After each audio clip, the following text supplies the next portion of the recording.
Micah Doyle found out he'd be sharing a bed with a stranger exactly 40 seconds after he found out that stranger had a name he couldn't stop thinking about for the rest of the night.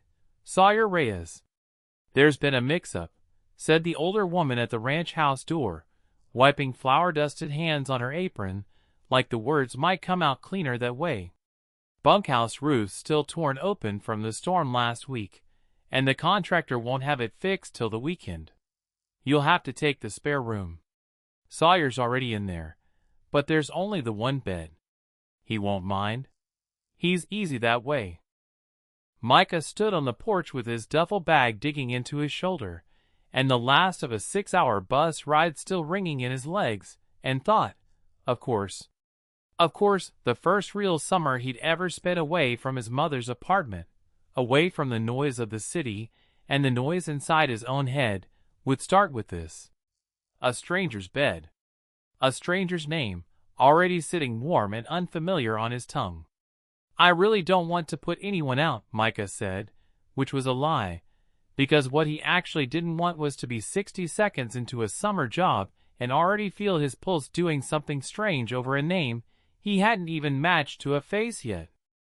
"You're not putting anyone out. Come in, come in. You'll let the heat in standing there."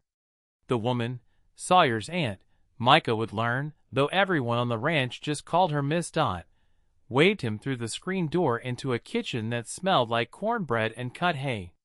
"Sawyer, come meet the boy who's saving your life this summer, since you refused to fix that fence on your own like a sensible person." There was the sound of boots on a staircase, unhurried, almost lazy, and then a voice that Micah would spend the rest of the summer trying not to think about at inconvenient hours. Low, a little rough at the edges, carrying the kind of ease that only came from a person who had never once in his life doubted that he belonged exactly where he was standing. "I don't need saving," the voice said. "I need someone who doesn't talk back to the cattle." And then Sawyer Reyes came around the corner, and Micah forgot, for one full second, how to do the very basic human task of breathing. He was tall in the specific way that made doorways look smaller, built from years of actual labor rather than a gym, with sun-browned forearms, and a plain gray t-shirt gone soft and thin from washing, and dark hair pushed back like he'd raked a hand through it and given up on the rest. But it wasn't any single thing about him. It was the whole unbothered shape of him, leaning one shoulder against the doorframe, looking at Micah with open, unguarded curiosity, the way people in small towns looked at anyone new, like Micah was a weather pattern that had wandered in off the highway and might be worth watching. "You must be the fence guy," Sawyer said, and the corner of his mouth pulled up, easy, unhurried. "And Dot said you were coming. Didn't say you'd look like you'd never held a hammer in your life." "I've held a hammer," Micah said, which was mostly true. "I just haven't hit anything useful with it." Something flickered across Sawyer's face.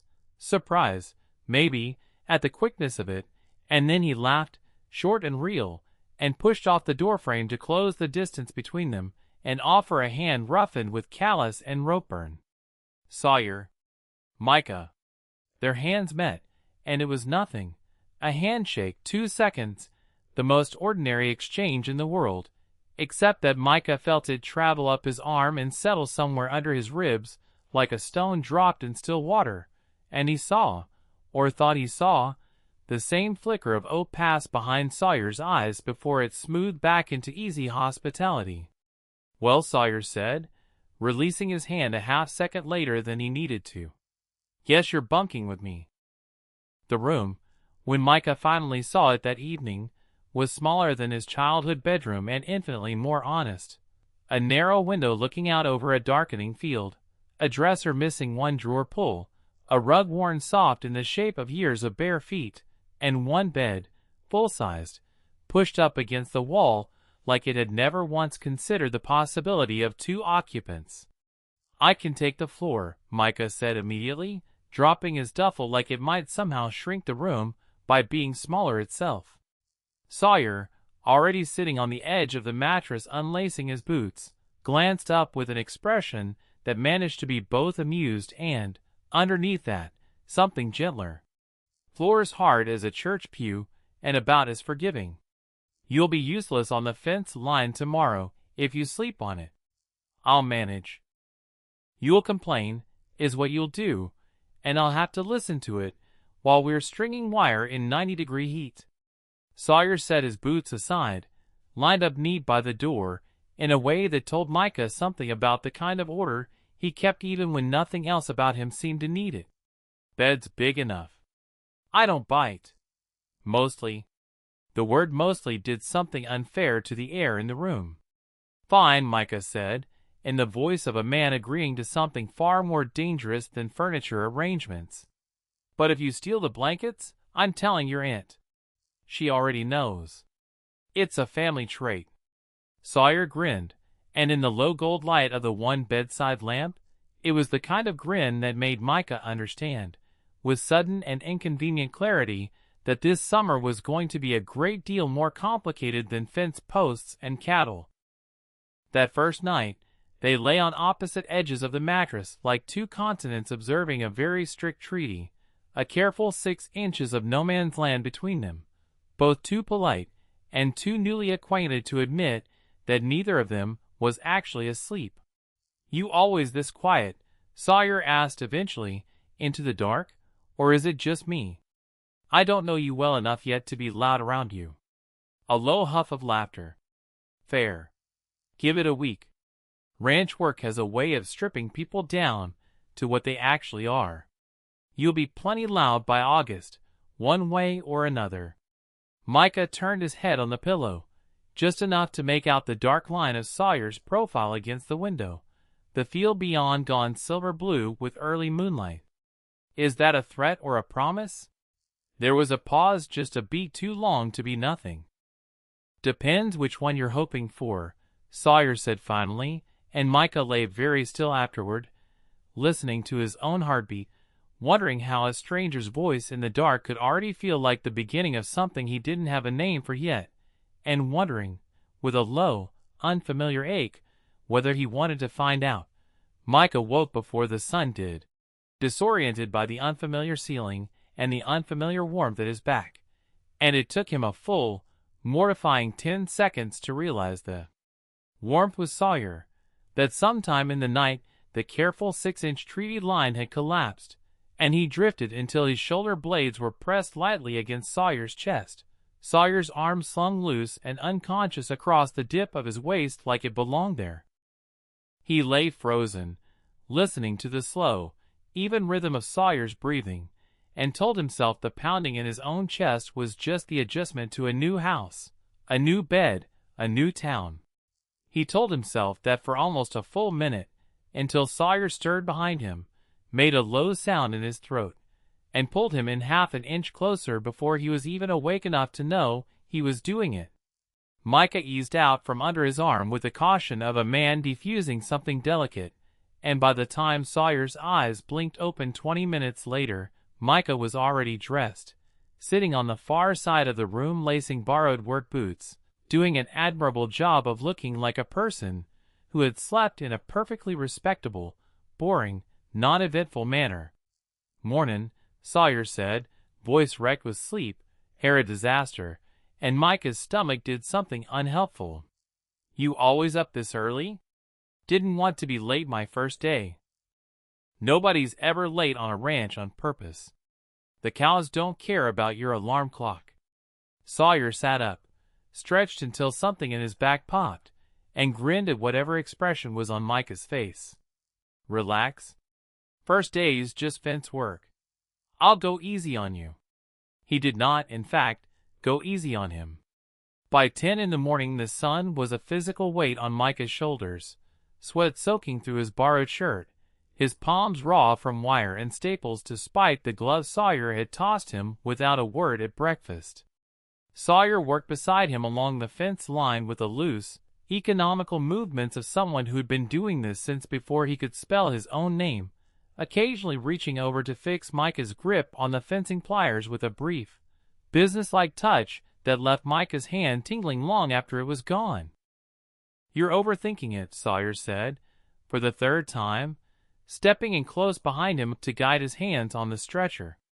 His chest was nearly against Micah's back, his breath warm near Micah's ear, and Micah had to consciously remind his lungs how to function. Let the tool do the work. You're fighting it like it insulted your mother. Maybe it did. I don't know its whole history. Sawyer laughed, that same short, surprised sound from the day before, like Micah kept catching him off guard, and stepped back, but not before Micah felt the loss of his warmth like a small, specific weather change.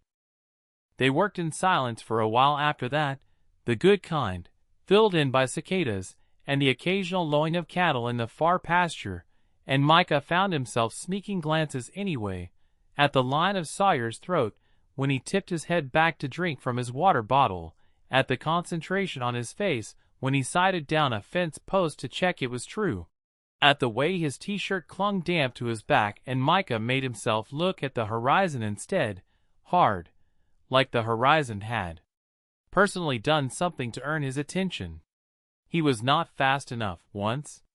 You keep looking at me like you're trying to solve a math problem, Sawyer said, not looking up from the wire in his hands, and Micah's face went instantly, humiliatingly hot. I was looking at the fence. The fence is behind you. Micah had no answer for that. Sawyer glanced up then, and there was no mockery in it at all, just something quieter, more searching.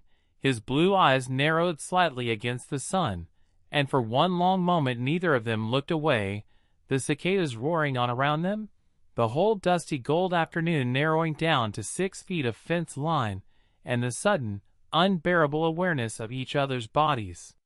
You've gotta, Sawyer started, and then he was crossing the distance between them, reaching up, and Micah's heart slammed once, hard, against his ribs, certain for one impossible second that this was it, this was the moment, right here in the middle of a pasture with the sun beating down.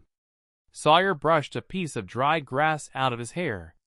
There, he said, and stepped back, and the moment dissolved as quickly as it had gathered, leaving Micah's pulse stuttering in the wreckage of it. Thanks, Micah managed. Anytime. Sawyer's voice had gone rougher than the moment called for, and he turned back to the fence a beat too fast, a faint color climbing the back of his neck that Micah told himself, fiercely, was just the sun. They broke for lunch under the shade of the one crooked oak tree that survived the property's clearing decades ago, sitting close enough that their shoulders nearly touched, passing a water jug back and forth without discussing whose turn it was. Can I ask you something? Micah said, watching a hawk circle lazy over the far field. Depends what it is. Why aren't you annoyed I'm terrible at this? Sawyer considered that with more seriousness than the question probably deserved, turning the water jug in his hands. You're not terrible. You're new. There's a difference. A pause. Besides, I like having someone to talk to out here that isn't a cow or my aunt asking when I'm gonna find a nice girl and settle down. The last part came out light, deliberately light, but Micah heard the seam in it, the place where something more careful was being folded under the joke, and he understood, with a small internal jolt, that this was information being handed to him on purpose, a door left open just wide enough to see through, not wide enough to walk through uninvited. What do you tell her? Micah asked, keeping his own voice just as light, just as careful. That I'm not in a hurry. Sawyer glanced sideways at him, something unguarded and searching in it. For anything. The hawk cried out somewhere overhead.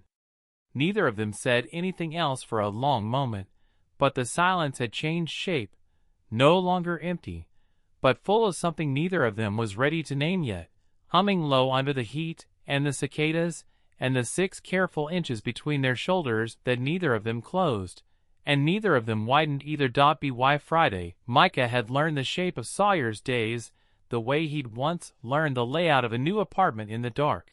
By touch, by instinct, by the small sounds that told him where things were. He knew Sawyer hummed off-key while he checked on the horses. He knew Sawyer took his coffee black and complained about it every single morning like the bitterness was a personal betrayal. He knew, now, the specific weight of waking up tangled together, because it had stopped being an accident somewhere around Wednesday and started being something neither of them mentioned and neither of them stopped. So when Miss Dodd announced at supper that the Colton family was throwing their annual end-of-planning bonfire out past the county road, and that the boys ought to go show their faces, Micah expected an evening like any other, dust and firelight, and Sawyer's low laugh carrying over the noise of a dozen other people. He did not expect Levi Colton. Sawyer Reyes, Levi said, ambling over with the easy confidence of someone who had known Sawyer his whole life and had, at some point, clearly decided that fact entitled him to certain liberties. A hand clapped warm on Sawyer's shoulder, a grin that lingered a half-second too long. Wondered when you'd finally drag yourself off that ranch. Levi. Sawyer's voice did something Micah hadn't heard it do before, flattened out, careful, a door closing behind his eyes. Good turnout this year. Better now. Levi's gaze slid, deliberate, over to Micah, cataloging him with a faint, assessing smile. This the fence guy Dot's been telling everyone about? Micah said, offering a hand that Levi shook a beat too firmly, like a test Micah hadn't studied for. Levi. Sawyer and I go way back. He said it like a claim being staked, and Micah felt something in his chest go tight and unfamiliar and distinctly unpleasant, watching the easy, unbothered version of Sawyer he'd come to know over the last week fold itself smaller under Levi's attention, shoulders in, jaw tight, that loose ranch yard confidence gone quiet and guarded. We should get drinks, Levi said to Sawyer, already turning, already assuming the answer, and Sawyer glanced once at Micah, something apologetic in it, something that looked almost like I'm sorry, I don't know how to say no to this, before he let himself be pulled toward the cooler by the fire. Micah stood there a moment too long, feeling foolish for the sharp, hot thing twisting under his ribs. It wasn't his business. He'd known Sawyer 6 days. 6 days did not earn him the right to feel like the ground had shifted under a bonfire on some stranger's ranch. He got himself a drink anyway, and found somewhere to stand that let him watch the fire without watching Sawyer, which turned out to be considerably harder than it sounded. He lasted about 40 minutes before Wren found him. You're doing the thing, said a voice at his elbow, and Micah turned to find a girl about his age, dark curls escaping a loose braid, regarding him with the particular amusement of someone who'd clearly appointed herself the evening's entertainment committee. The thing where you stand very still and watch someone very hard while pretending you're looking at the fire. I don't know what you mean. Sure you don't. Wren, she introduced herself a beat later, Sawyer's cousin on his mother's side, home from college for the summer, took a sip of her drink and nodded toward the knot of people by the cooler, where Sawyer stood half turned away from Levi's orbit, laughing at something that didn't quite reach his eyes. Levi's harmless. Mostly. He's just never gotten the hint that Sawyer stopped being interested somewhere around junior year. Micah's pulse did something complicated. Interested? You didn't hear that from me. Wren's smile was sharp and kind at once. But you're not wrong to be standing over here scowling into a lukewarm beer, if that's what you're asking without asking. I'm not scowling. You're doing a version of scowling that's trying very hard to look like nothing. She bumped his shoulder with hers, friendly, conspiratorial. For what it's worth, I've known that boy 19 years. I've never seen him look at anybody the way he keeps looking over here at you when he thinks nobody's noticing.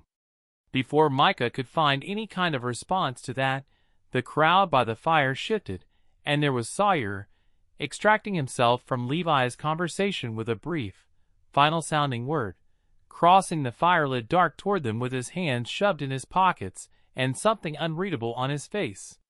There a reason my cousin's monopolizing you? Sawyer asked, but his eyes were on Micah, not Wren, and there was an edge under the lightness of it, something that hadn't been there this morning.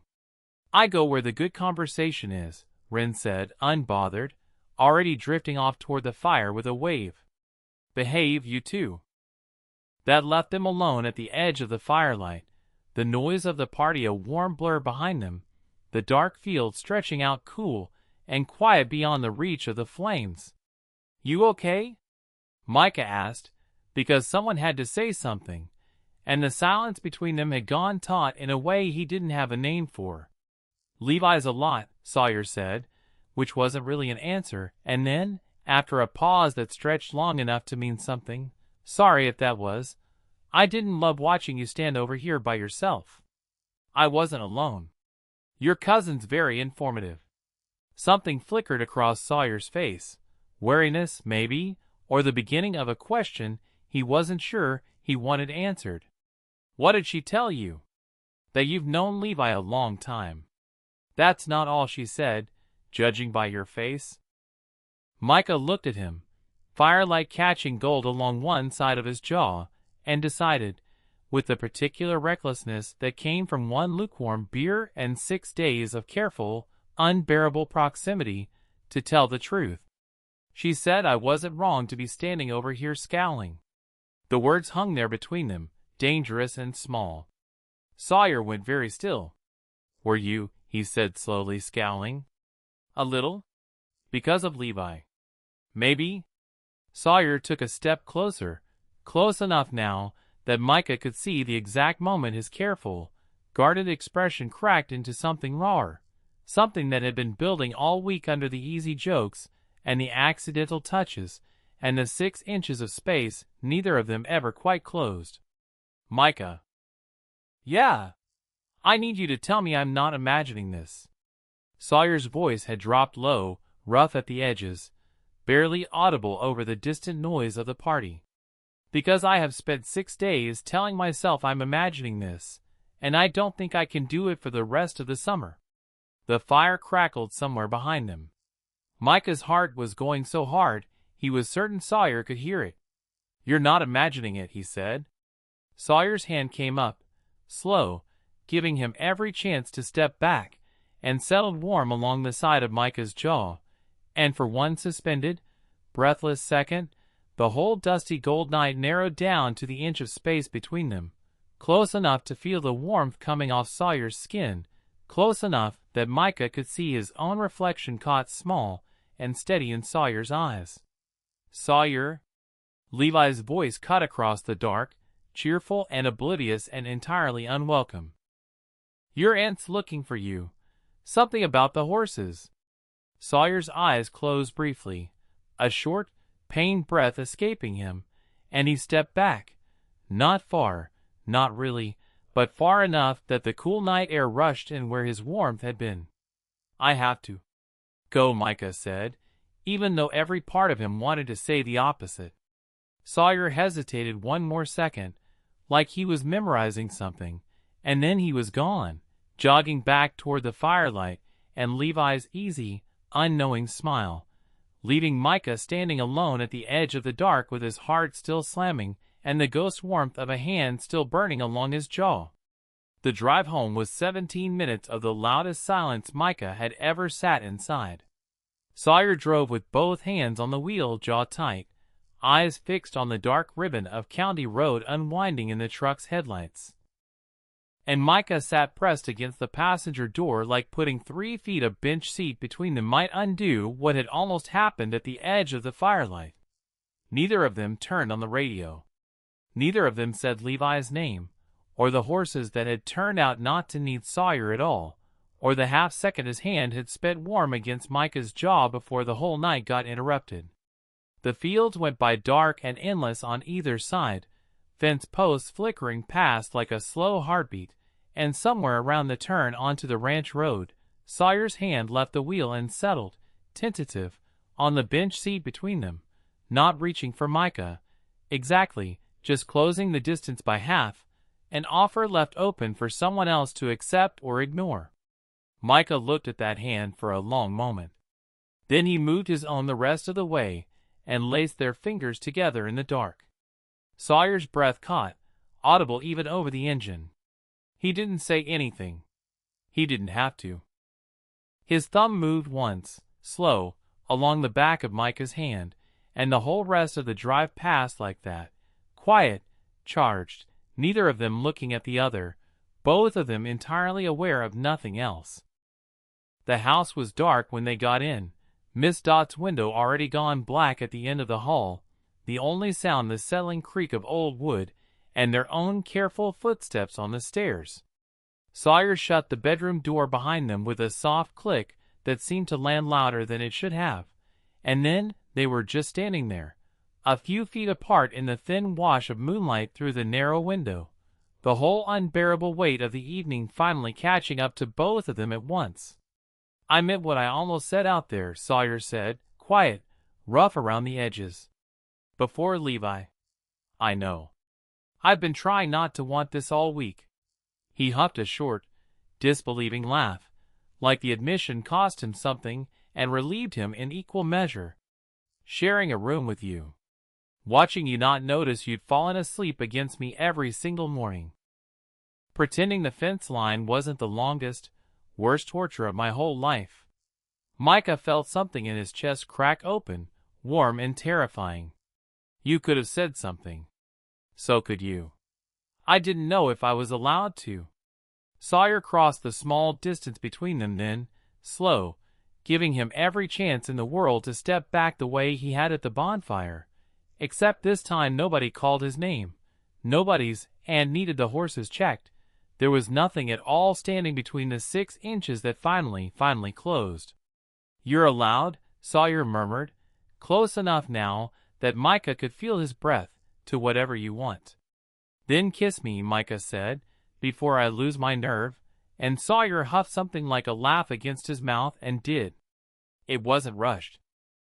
It wasn't the desperate, crashing thing 6 days of tension might have promised.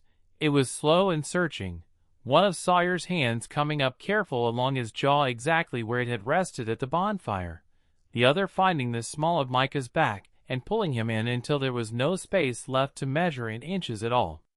Micah's fingers curled into the front of Sawyer's shirt, and he felt Sawyer's smile against his mouth, felt the low sound that escaped him, felt 6 days of careful, unbearable distance dissolve into something that finally made sense. When they broke apart, foreheads still resting together, both of them breathing like they'd run the fence line twice, Sawyer laughed softly, disbelieving. "Been wanting to do that since you got off that bus looking like you'd never held a hammer in your life."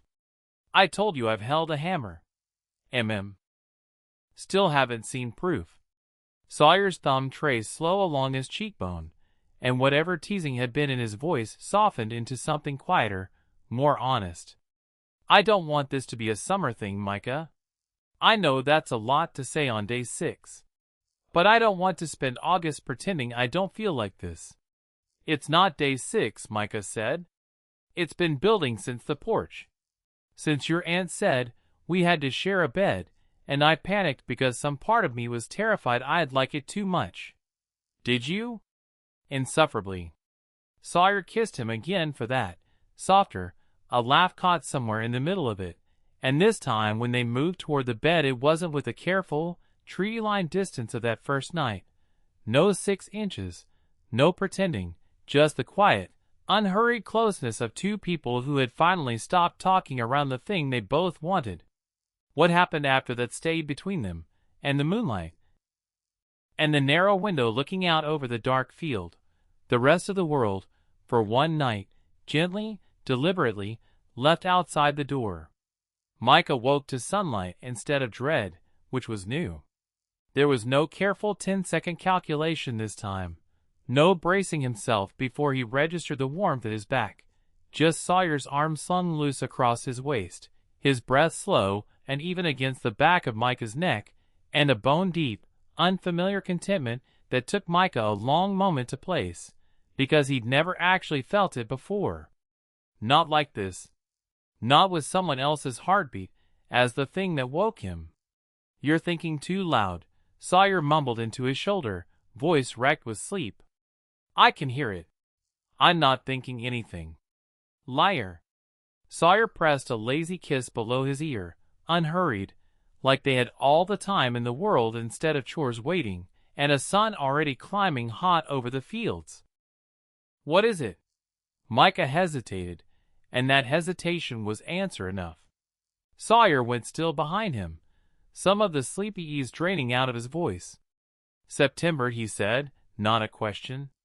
"I have to go back for school." "You know that." "I know that." Sawyer shifted, propping himself up on one elbow so he could look down at Micah properly, morning light catching gold in his dark hair, his expression open in a way it hadn't been even in the dark the night before. No bonfire crowd to guard against now. No 6 inches left to hide behind. "I'm not asking you to stay." "I wouldn't." "This is your life, and college is. That's real, that matters." "But I've never wanted anybody to stay before, and it's a strange thing to figure out how to want at 7 in the morning." He said it plainly, without the deflecting half-joke Micah had gotten used to over the last week, and something about the rawness of it settled warm and frightening in Micah's chest. "I don't want to be a summer thing," Micah said, echoing Sawyer's own words back to him from the night before. "I meant that. I don't know how the logistics work. I don't know how you do a ranch, and I do a dorm room 400 miles away. But I know I don't want September to be the end of a sentence we never finished." Sawyer was quiet for a moment, thumb tracing an absent, thoughtful line along Micah's collarbone. "There's this thing called a phone," he said, eventually, mouth curving. "I hear people use them to talk to each other even when they're far away. Revolutionary technology. Very funny. I'm serious." He caught Micah's hand, laced their fingers together the same careful way he had in the truck the night before, like it was already a habit worth keeping. "I'm not going anywhere, Micah. Ranch isn't going anywhere either. If you want to come back at Christmas, at spring break, at every single break the school gives you until you graduate and figure out what's next, I'll be here. I'm not scared of far away. I'm scared of you deciding I'm not worth the effort of far away. I'm not going to decide that. You don't know that yet.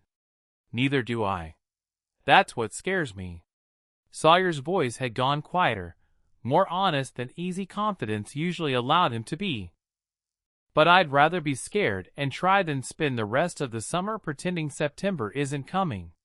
Micah reached up, mirroring the gesture from the night before, and settled his palm along the side of Sawyer's jaw. Same place Sawyer's hand had found his at the bonfire, like they were slowly building a language out of the same few gestures, over and over, until they meant everything. "Then let's not pretend. Let's just figure it out as it comes. I've got 2 more months here before I have to think about any of it." 2 months, Sawyer repeated, like he was turning the number over, testing its weight. "That's a lot of fence line. That's a lot of everything." Sawyer smiled then. The real one, the one that had undone Micah on the very first day, standing in the kitchen doorway looking like he'd never once doubted his place in the world, and leaned down to kiss him slow and unhurried in the gold morning light, like they had all the time they needed, right up until the moment they actually didn't. Downstairs, later, Miss Dodd took one look at the two of them coming down for breakfast. The loose, easy way they stood close without quite touching, the small private smile Sawyer couldn't quite smooth off his face, the way Micah's eyes kept sliding sideways like he was checking Sawyer was still real, and set down her coffee cup with the particular satisfaction of a woman who had suspected something the moment she'd put them in the same bedroom. "Well," she said, not unkindly, buttering her toast like she hadn't just upended the morning. "About time. Aunt Dot. I'm 71 years old, and I've been watching that fence line through the kitchen window all week, Sawyer Reyes. You two were about as subtle as a barn fire." She pushed the plate of eggs toward them, entirely unbothered, entirely fond. "Eat. You've got real fence to fix today, not just the metaphorical kind." Sawyer laughed, really laughed, bright and unguarded, and under the table, without looking, found Micah's hand and held it, easy and certain, like a promise neither of them needed to say out loud anymore. Summer wasn't over yet. September was still 2 months, and 100 small mornings away. But for the first time since he'd stepped off that bus with a duffel bag and no idea what he was walking into, Micah thought that whatever came next, he wouldn't be walking into it wondering. He already knew exactly what he wanted to come back to.